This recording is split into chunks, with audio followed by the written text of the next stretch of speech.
Бейиш нуру.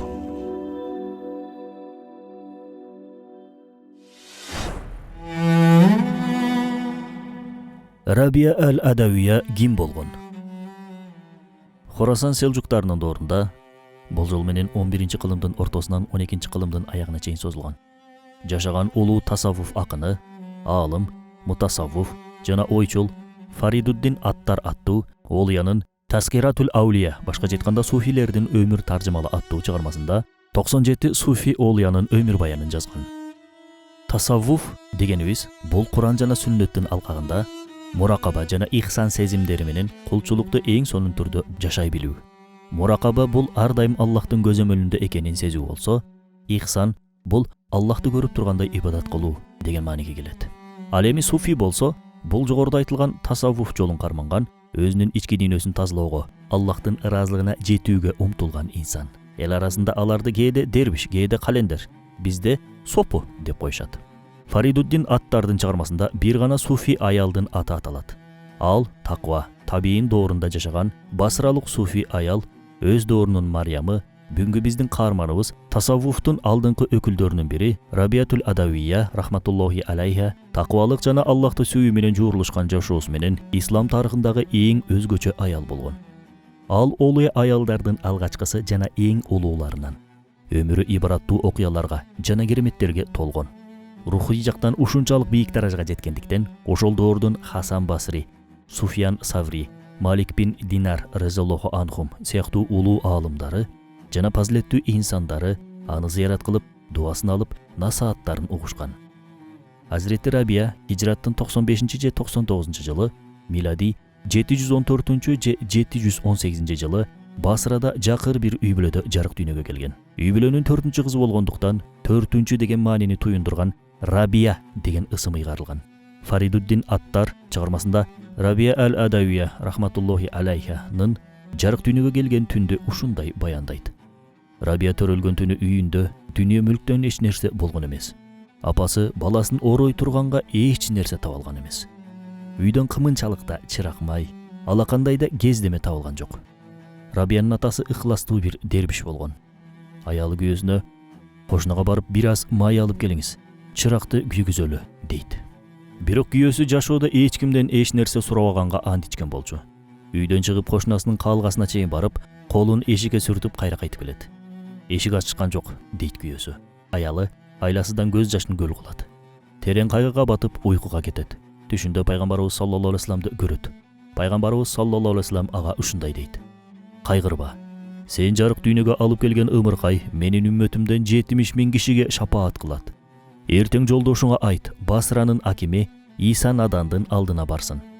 Бир кагазга ар түнү пайгамбарга 100 жолу салават айтчу элең. Кечеги күнү түндө салават айткан жоксуң. Эми анын каффараты иретинде кагаз алып келген бул кишиге 400 динар бер деп жазсын. Аялы уйкудан көзүн ачат. Көргөн түшүн күйөөсүнө төкпөй чачпай айтып берет. Рабиянын атасы бул кабарды Басранын акимине жеткирет. Түштө айтылган сөздөр жазылган кагазды сунат. Басра акими кагазды окуп ыйлайт. Аны алдыма чакыруу ылайык эмес деп кагазды алып келген Рабиянын атасынын жанына келет. Мен сага пайгамбарыбыз саллаллаху алейхи вассаламдын урматына 10 000 алтын берем деп алтындарды Рабиянын атасына берет. Эмне муктаждыгың болсо мага билдир деп узатат Басра акими. Рабиянын атасы үйүнө кайтып келет. Үйдүн бардык муктаждыктарын камсыздайт. Бирок кийин Рабия атасынан да апасынан да эрте ажырап, томолой жетим калат. Жашоосу материалдык машакаттар менен башталган Рабия кийин дагы көп кыйынчылыктар менен бетме-бет келет. Балалыгы каатчылык, ачарчылык заманга туш келди. Бул багар көрөрү жок үй бүлөгө жакын туугандары, коло кошуналары колдоо көрсөтүп, жардам бериши көп узаган жок. Ансыз да алар өздөрүнүн тиричилик убарасы кара курсактын кайгысы менен алпурушуп жатышкан. Гендерди кескен кедейлик, жанга баткан жакырчылыктын айынан бир туугандар ар жерге тарап кетишет. Рабия ташбоор бир адам тарабынан кармалып, ырайымсыз бир байга арзыбаган бир акчага кулдукка сатылат. Ал күндүз ар түрдүү иштерде иштеп чарчайт. Түнү элдин баары терең уйкуда жатканда өзүн ибадатка арнап, Аллахты зикир кылуу менен алек болчу. Рабиянын чарчаңкы кейпинен күмөн санаган кожоюну, Рабия тымызын бир нерселерди кылып жаткан окшойт деп сары изине чөп сала баштайт. Күндүзү бардык иштердин өз ордунда жүрүп жатканын көргөн ошол ырайымсыз адам түнү дагы аңдууну улантты. Рабия түнкүсүн эмне менен алек болуп жатканын билүү үчүн бөлмөсүнө күтүүсүдөн кирип барат.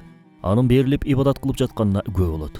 Рабияны бөлмөнү жаркыраткан нурга бөлөнгөн абалда көрүп, үрөйү учат. Жүрөгү кабынан чыгып кетейин дейт. Рабиянын катардагы бир кул эмес, тескерисинче Аллахтын алдындагы өзгөчө бир кул экенин түшүнөт. Таң заарга чейин көзүнө уйку кирбейт. Эртеси Рабияны жанына чакырып ушундай дейт: "Сен сыяктуу бир инсанды кул кылыш мага арам. Мен сени Аллахтын ыраазычылыгы үчүн колдуктан бошотуп азаттыкка чыгарам." Ошентип Азирети Рабия кулдуктан кутулуп, эркиндикке чыгат. Азаттыкка чыккандан кийин өзүн толугу менен ибадатка жана Аллахка жакындоого арнайт. Аллахтын ырайымы менен кулчулуктан кутулган Рабия жүрөгүнөн Каабага барууну арзуу кылып, ажылык сапарына аттанат. Анын дүйнөнү таштап толугу менен Аллахты сүйүү жолуна түшүүсү ушул ажылык сапарынан башталган. Сапарда баратып, жүктөрү артылган улоосу өлүп калат. Сапарлаштары Рабиянын жүгүн ташый эле дешет. Бирок ал жаратылгандарга эмес, бир гана жараткандын өзүнө таянганын айтып, жардамдашмакчы болгондордун жардамын кабыл кылбайт. Бир айтымда Меккеге баратып, Каабанын тосуп чыкканын көрүшөт. Ошондо Азирети Рабия ушундай дейт: "Мен бул үйдө эмне кылмак элем? Мага бул үйдүн ээси керек. Ал мага, ким мага бир карыш жакындаса, мен ага 10 карыш жакындайм" деген, дейт. Ажылыктан кайткан соң Басранын чеке белинде кичинекей бир үйдө жашай баштайт. Бул үй абдан эле жөнөкөй болчу. Ичинде жерге төшөлгөн камыш, бир чырак жана саналуу гана буюм тайымдан башка эч нерсе жок болгон. Бирок бул үй Рабия үчүн дүйнөдөгү заңгыраган хан сарайлардан да артык эле. Анткени ал жерде дүйнөлүк иштерден, көр тирчиликтен узак болуп, тек гана жаратуучусу менен дартташа алчу. Агарып аткан таңын намаз менен баштап, күндүзгү убактысын зикир жана тафаккур менен өткөрчү. Түндөрүн болсо ибадат менен тирилтчү. Азирети Рабия үчүн намаз жөн гана парзды орундатуу эмес, ал Аллахка жолугуунун жолу болчу. Ар бир сажда Аллахка жакындаткан бир ортомчу, ар бир дуа Аллах менен сүйлөшүүнүн бир арачысы болгон.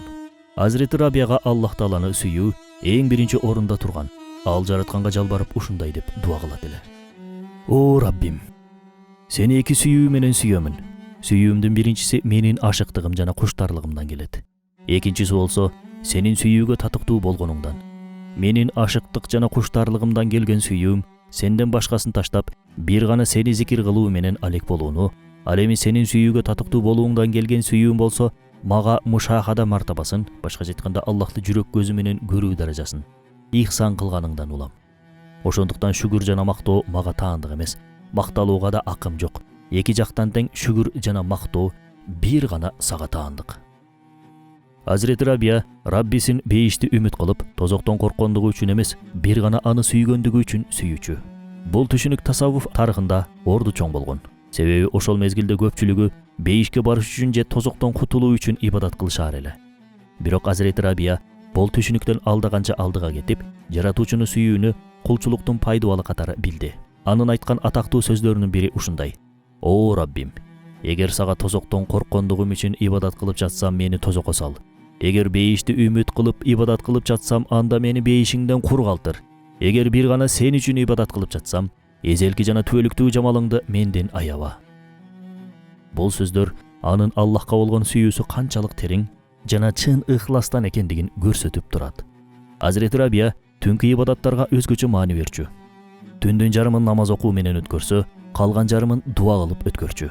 Таң атканга чейин уктачу эмес. Көздөрүнөн аккан көз жашы сажда кылган жай намазын суу кылар эле.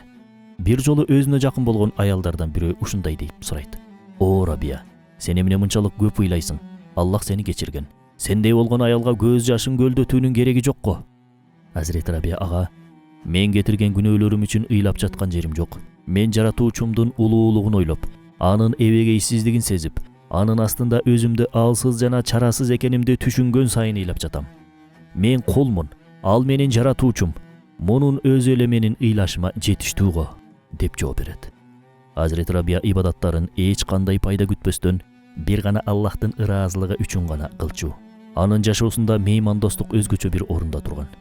Жакыр болгонуна карабастан келген конокторун жакшы күтүп алчу. Кээде үйүндө жегенге эч нерсе таппай калар эле. Бир күнү Аллах жолунда жүргөн адамдардан бир топ адам зыяратка келип калышат. Үйдө жегенге эч нерсе жок эле. Азирети Рабия Аллахка дуа кылды. Көп өтпөй эле кошунасы аларга тамак жөнөттү. Меймандар бул абалга таң калышат. Анан ушундай деп сурашат: "Аллах сенин дуаңды дароо кабыл кыла тургандай, сен кандай адамсың?" Азирети Рабия кичипейилдик менен: Бул мен көрсөткөн кереметтен улам болгон жок. Бул Аллахтын кулдарына мейримдүүлүгүнөн улам болду. Мен тек гана ага тобокел кылдым. Ал да мени чарасыз калтырган жок, деп жооп берет. Азирети Рабиянын жашоосу дүйнөгө байлай турган нерселерден байланышты үзүүгө негизделген. Ага мал-мүлк сунулду, алган жок. Колун сурап келгендерди артка кайтарды. Анткени жүрөгүндө Аллахтан башканы сүйүүгө орун бергиси келген эмес. Бир күнү бай бир адам колун сурап келгенде, Азирети Рабия ага ушундай деп жооп берет. Нике келишими бир гана бул дүйнөгө таандык бир нерсеге ээ болгон адам үчүн гана жарактуу. Мен болсо өзүмдү толугу менен Аллахка да багыштадым. Анын жанында менин барлыгым жокко эсе. Эгер бир суроо сурагың келсе, муну менден эмес, Аллахтан сура. Бул жооп анын канчалык дүйнөдөн сейрилганын жана жүрөгүнүн бир гана Аллахка таандык экенин айгинелеп турат. Эмнеге турмушка чыкпайсың деп көшөрүп сурагандарга мындай деп жооп берчү. Менин 3 чоң дартым бар. Мени ал дарттардан оңой кутула алышыма кепилдик берсеңер, ошондо гана турмушка чыгам. Алардын биринчиси акыркы демимде акыретке ыйман менен кете аламбы? Экинчиси кыямат күнүндө амал дептерим оң тараптан берилеби же сол тараптанбы? Үчүнчүсү эсеп кысап бүткөндөн кийин тозокко түшкөн топтон боломбу же бейишке чыккан топтонбу? Келгендер бул суроолорго бир нерсе деп жооп бере албайбыз дешти. Ошондо Азирети Рабия андай болсо алдымда ушундай үрөй учурган күндөргө даярданыш зарылчылыгы турганда кантип турмушка чыгууну ойломогон элем, дейт. Азирети Рабия өтө көп орозо кармачу. Бир жолкусунда бир жума бою тамаксыз калат. 8-нчи күнү ачкалыктан абдан кыйналып чыгат. Өзүмө зулум кылып жатам деп ойлоп жатканда бирөө эшикти тыкылдатып калат. Бир киши бир табак тамак алып келген экен. Азирети Рабия тамакты алып жерге койду. Чыракты күйгүзөйүн деди. Келсе тамагын бир мышык төгүп кетиптир. Суу ичейин деп чөйчөгүн алайын дегенде чырагы да өчүп калып, чөйчөгү жерге түшүп сынып калат. Ал: "О Раббим, бул бечере пендеңди сынап жатасың. Бирок алсыздыгымдан улам сабыр кыла албай жатам", деп катуу үшкүрдү. Бул үшкүрүктөн үй күйүп кете тургандай болду. Кайыптан бир үн угулду. "О Рабия, кааласаң астыңа дүйнөнүн байлыгын чачайын. Кааласаң сендеги бале кыйынчылыктарды алайын. Бирок бул бале кыйынчылыктар менен дүйнө бир жерде боло албайт." Муну укканда ушундай деп дуа кылат. "О Раббим, мени өзүң менен алек кылдыр. Сенден алыстата турган иштерге мени аралаштырба." Мындан кийин дүйнө жыргалчылыктарынан ушунчалык жүз үйрөгөндүктөн ар бир намазын бул менин эң акыркы намазым деп хушу, хузу, коркуу менен окуду. Кала берсе бирөө келип Аллах менен болгон байланышыма кедергисин тийгизип койбосун деп тынчсызданып: "О Аллахым, мени өзүң менен алек кылдыр. Мени эч ким сенден алыстатып койбосун", деп дуа кылчу. Жашы 80ге таяп калган эле. Картайып, алдан күчтөн тайгандыктан кыйналып араң басчу. Аны көргөндөр мына жыгылып түшөт деп ойлошчу. Ушундай абалда болгонуна карабастан эч кимдин жардамын кабыл кылчу эмес. Төрүнөн көрү жуук болуп, о дүйнөгө кетер маалы жакындап калганда, жакын адамдарынан Авада бинти Шаввалга керез калтырат. Ага ар дайым жанында алып жүргөн кепинин көрсөтүп ушундай дейт: "Мен дүйнө салганда мени ушул кепин менен кепин деп жерге бер.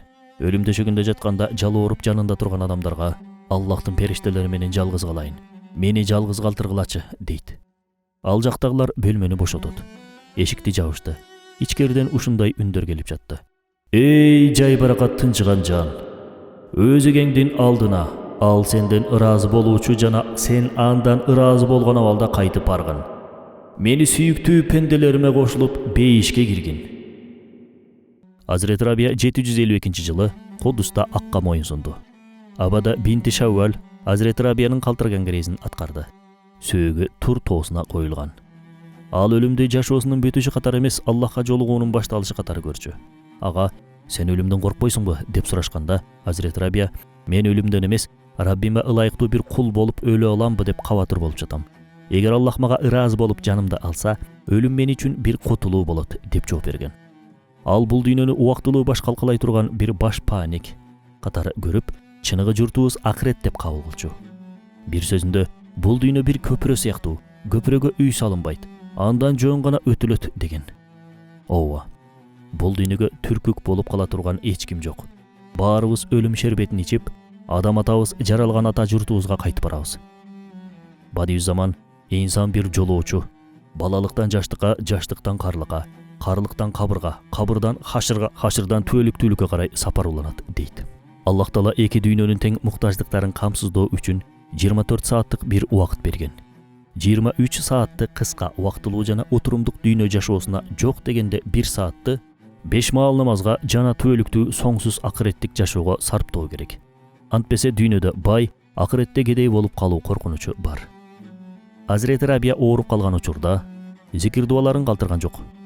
Бир күн ага аябай алсыраганын, эс алышы керек экенин айтышат. Ал буга карата ушундай деп жооп берген: "Мен түбөлүктүү эс алуу үчүн эмес, түбөлүккө жашаш үчүн даярданып жатам. Ошон үчүн акыркы демим чыкканга чейин Аллахты зикир кылууну таштабайм." Ал өмүрүнүн соңуна чейин ибадатта туруктуулук кылган. Азирети Рабиянын өлүмү Басра эли үчүн оор жугутуу болду. Жаназасына миңдеген адам катышты. Анын кабры жылдар бою зыярат кылынган жана дуа кылынган жайга айланды. Бирок Азирети Рабия дайыма ушундай деп айтар эле: "Мага дуа кылгыла, бирок мени улуктабагыла.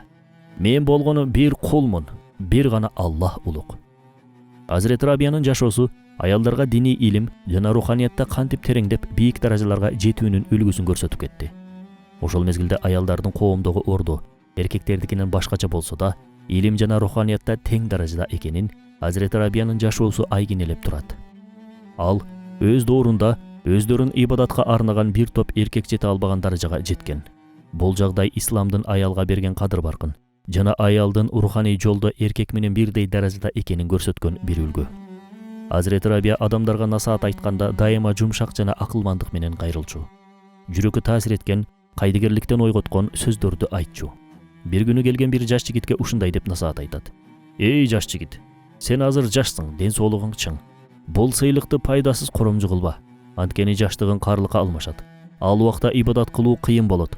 Азыр жаратканга жалбар, ага кулчулук кыл. Эртеңки күндүн камын бүгүн көр."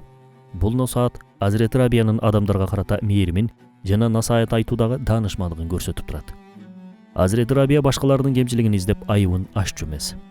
Ал адамдардын каталарына көз жумуп, боорукерлик менен мамиле кылчу.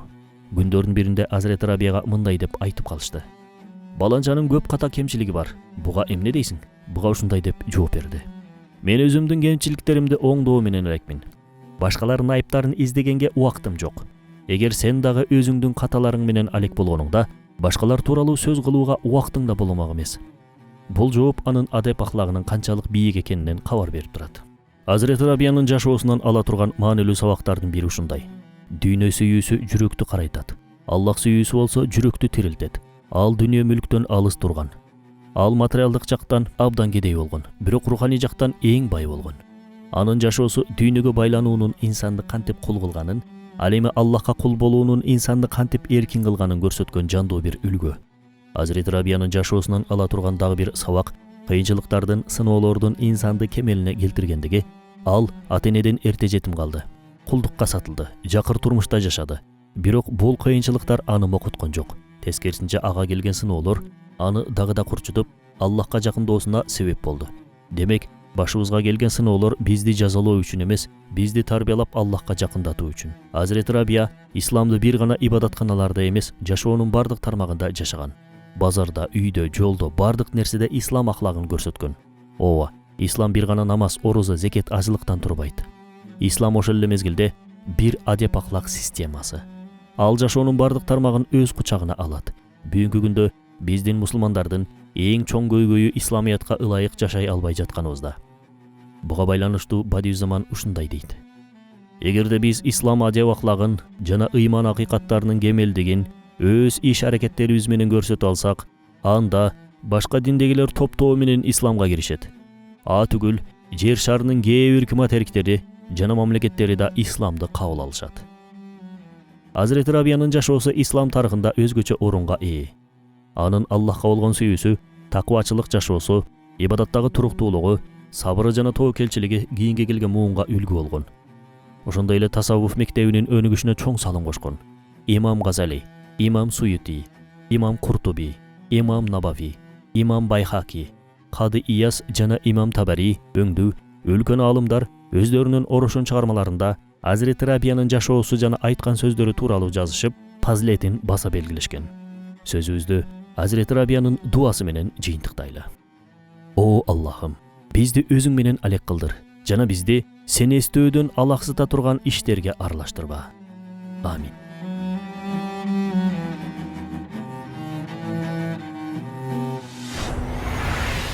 Beyiş nuru